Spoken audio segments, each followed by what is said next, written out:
Good evening, all my midnight players, to whoever you may be. Episode 3 coming to you, Spencer.Dodgers. Midnight baseball. Whew. Spencer's coming off a long night of work. Got about 4 a.m. in the morning and just dedicated to my videos here. Keep thinking about baseball, what I'm going to talk about all day today. So let's get the show started off. Colorado Rockies, man. Pile it on. Signing Ian Desmond so far to a 5-year big deal in the offseason. Surprised everybody, putting Ian Desmond maybe at first base or in the outfield. And my newest idea is go ahead and sign Edwin Encarnacion as well.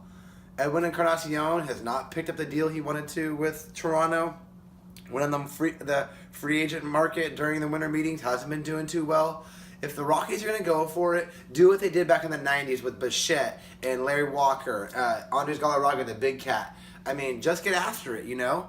Answer to the trivia question that we had on episode 2 was who won the batting title in last year in 2016 for the National League, and that was no one other than the Colorado Rockies second baseman DJ LeMahieu.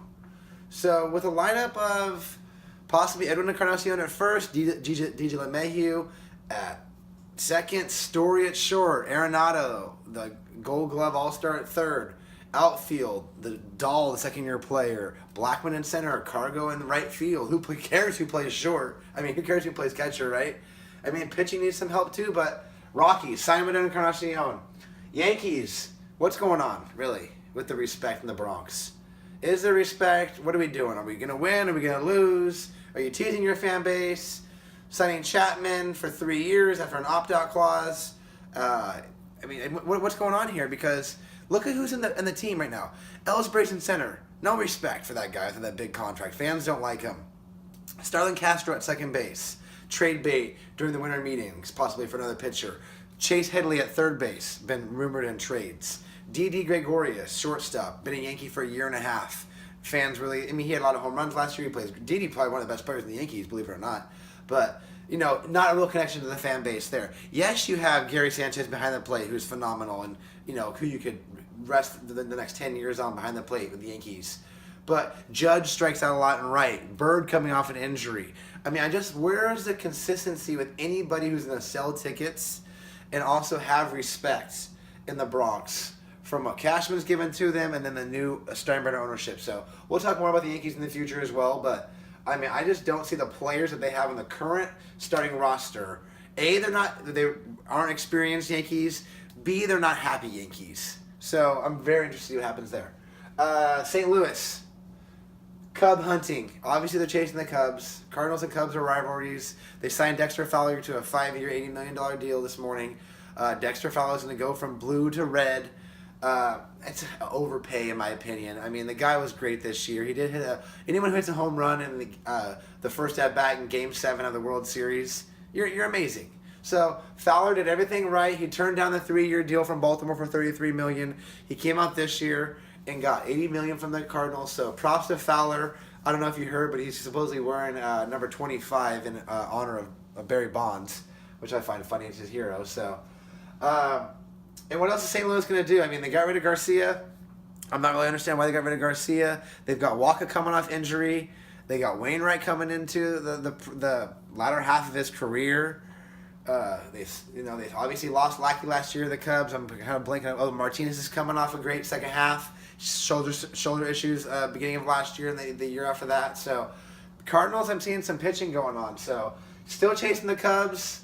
Fowler saying is going to help, but it definitely shows a sign of weakness. And so, the first time in 20 years, if not 30, a long time since the Cubs have been better than the Cardinals. Baltimore Orioles are going to be in our club today. Got the Orioles going on, the third team so far we've been doing. This is my lineup right now. Jonathan Scopes playing second base. Manny Machado's at third. Adam Jones, center field. Crush Davis hitting cleanup. Kim playing left field. Hardy's at short. Now this gets really weird unless you really know the Orioles. These 3 names might not really, call attention. Mantini, Rickard, and Joseph. Okay? First base, right field, catcher.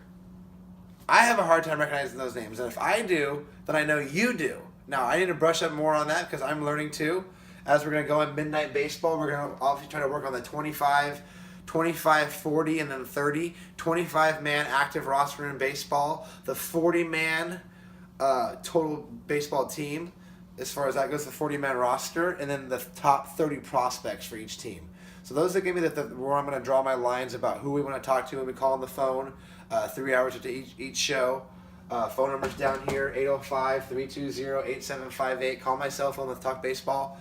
Okay, we're getting this started off real garage style. We're in my garage. I'm doing this on a whiteboard. I have other whiteboards, okay?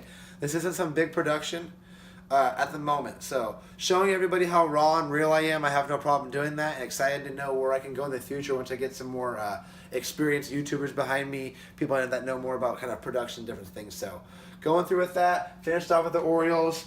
Tillman, Bundy, Gosman, Jimenez, Gallardo, and Wade Miley round off the rotation with that. I mean, I love Gosman. I love what Dylan Bundy showed last year, coming off like 2 or 3 years of injuries, of course, with Bundy. So, but Chris Tillman proved himself again. So, Orioles got a lot of work to do. Buck Showalter got the back end of the bullpen, still working with O'Day, Richard, and Zach Britton. How can we forget him? The man that was forgotten in the playoffs. I'm forgetting him now. It's getting late. I'm getting tired. I got to finish this up. So, shout outs. Episode 3 shout outs going to my wife. Melissa, I love you. Thank you so much for all the support. Trivia today. I thought about this one.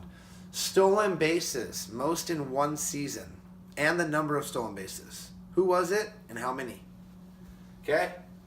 And my new goodbye I'm doing for the first time, I thought of it today, is saying gratitude. Gratitude to you, to all the midnight players, and to the fantasy gods. Baseball gods, that is. Thank you so much. Look forward to seeing you tomorrow.